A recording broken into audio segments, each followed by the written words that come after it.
Seorang pendidik diibaratkan sebagai petani dan anak didik diibaratkan sebagai bibitnya. Petani harus merawat, memberi air, menyiangi dan memberi pupuk agar kelak berbuah sebagaimana diharapkan.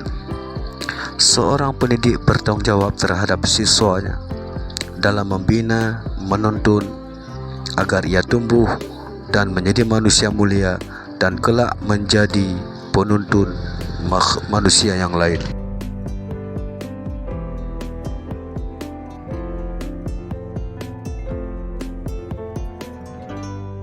Ki Hajar Dewantara menciptakan trilogi yang ampuh dalam pelaksanaan pendidikan, antara lain: yang pertama, Ing Ngarso Sung Tulodo, dengan arti di depan menjadi teladan.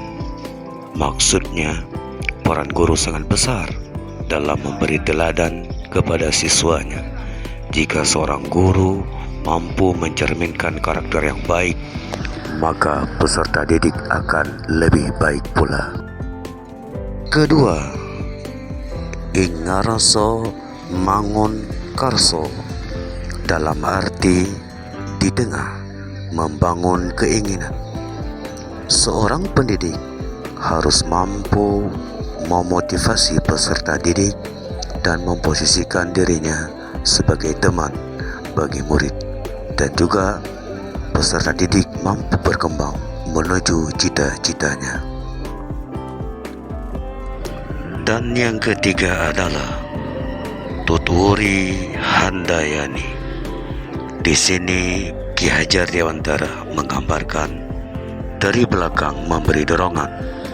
Berarti seorang pendidik harus selalu mendorong, mendukung peserta didiknya dalam mengembangkan bakat dan minat sesuai harapan para peserta didik.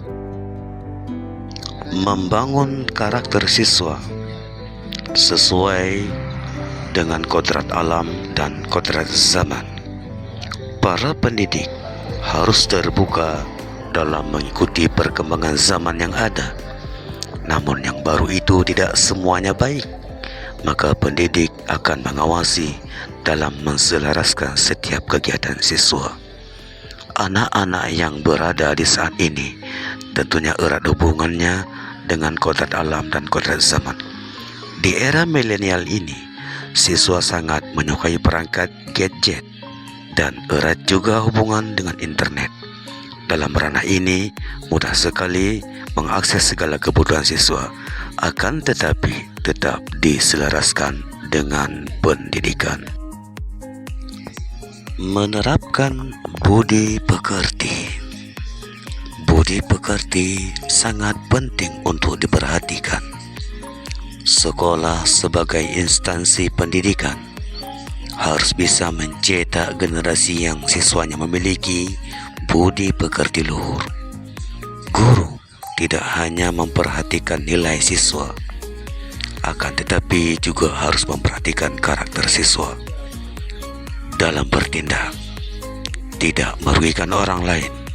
Nantinya siswa yang berbudi pekerti baik mampu menjadi pemimpin yang berguna untuk bangsa dan agamanya. Selama ini, pembelajaran yang dilakukan bersifat monoton.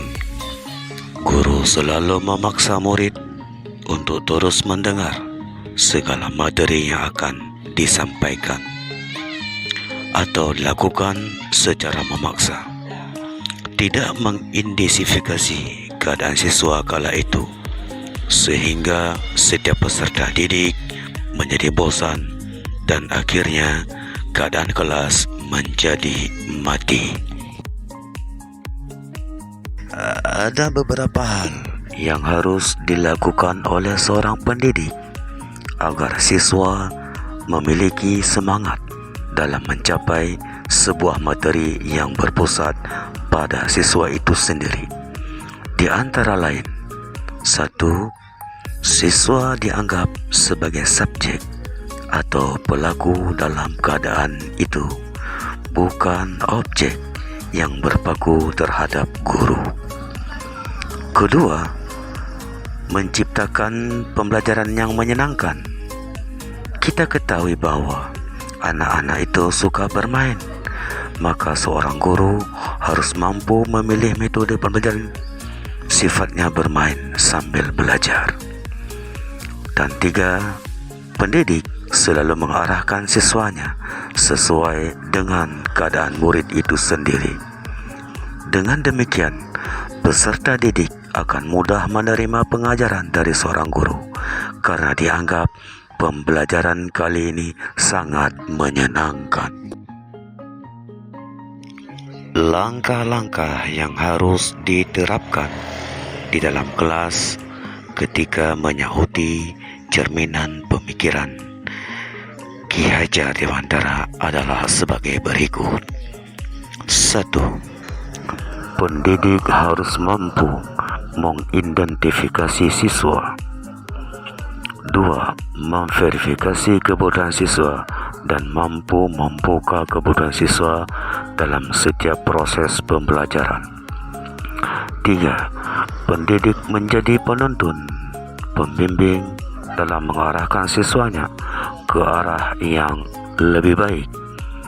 Hal ini ditakuti agar siswa tidak kehilangan arah. 4. Pendidik merancang pembelajaran yang sesuai dengan profil atau karakter siswa itu sendiri. Dalam hal ini sangat tepat dalam kurikulum Merdeka Belajar. 5. Siswa sebagai pusat pembelajaran, bukan gurunya. Tentunya dengan melakukan hal-hal tersebut, maka akan terciptalah pelajar yang Pancasilais, merdeka, dan sukses.